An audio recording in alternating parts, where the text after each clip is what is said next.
UFC International Fight Week is this week. The annual event, with a focus on drawing fans from all over the world, features 2 fight cards: the Ultimate Fighter finale Friday and UFC 213 Saturday. For UFC Middleweight Brad Tavares, it's the first International Fight Week he'll actually compete in. I sat down with the Hawaii native who's trained in Las Vegas for 8 years and will take on Elias Theodorou Friday in what he now calls his own backyard. This is your first International Fight Week. What has International Fight Week meant to you in the past? Back in the day when I first got into the UFC, it was actually pretty cool because, in all honesty, it was an opportunity to make money. They had the expo, and all of these sponsors, these vendor booths were here looking for fighters to do signings, and you didn't have to be the biggest name fighter. So it went from something that you used to make money off of, get some exposure, to now you're fighting in it. Yeah. What's that mean? It's pretty cool, I mean, it's just another fight, but I guess it's cool, I'll fight, and the next night I'll probably take my mom and my sister to the UFC 213. When you enter that octagon, how much are you representing Hawaii and how much are you representing Las Vegas? I've never really thought about it that I'm representing Las Vegas, because in my mind, I'm still from Hawaii. Like, Hawaii is home. I do live here, I reside here, I train here, I fight here, my life is here now. But there's so much local influence here that it really is an extension of Hawaii, It's people in Hawaii call this the 9th island.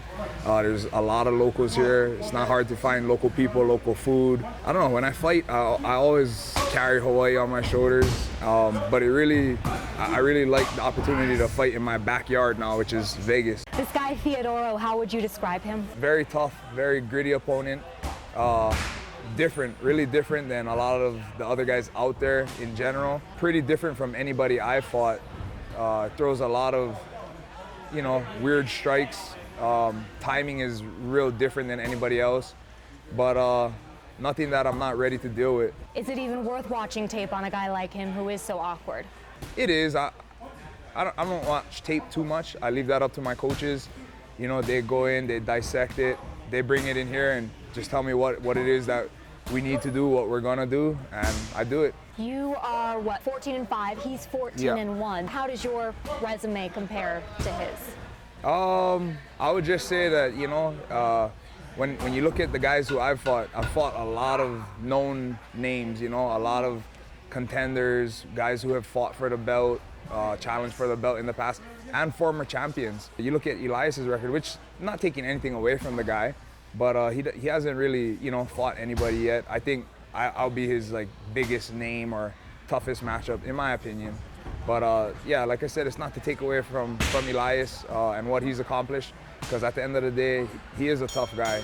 Can't overlook somebody like him. What is up with the middleweight division? You've got Michael Bisping, who's the champion, who just fought Dan Henderson. That was his last opponent. Then I look at your resume, and you got Yoel Romero, you got Marquardt, you've got Whitaker. Whitaker. What do you think of that? I look at it like this. Michael Bisping, he's been in the sport. He's done so much for a sport. He's a journeyman. He's been here for so long, putting in the hard work. A journeyman champion. Yep, competing with the best of them. And I'm glad that he actually, it wasn't a fluke that he won that belt. He fought arguably one of the best middleweights in the world in Luke Rockwood, and he beat him. And not only did he just beat him, he put him away in an impressive fashion. So I'm happy for Michael. It is really weird right now, the landscape of things. He won the belt, and then he fought Henderson, which also I was really happy for Henderson to get that opportunity as his retirement fight. He's one of the guys I've been watching since I think MMA has been around. So it's crazy that that guy was still competing and he got to compete for a belt in his final fight. But yeah, it's really weird. You heard Bisping's gonna fight GSP, then GSP is hurt. Now GSP is getting the winner of Woodley Maya, and now Bisping is hurt. And so Whitaker and Romero are fighting for the interim belt. So a lot of stuff going on. Then you still have Luke Rockwood, who's on the sidelines. Musasi, nobody knows what's going on with that. I think he's in contract negotiations. But I think 185 back in the day, I think it was just predominantly ran by Anderson, and there was nobody really close to him. But right now, I would say that 185 is probably the deepest, most stacked division in the UFC.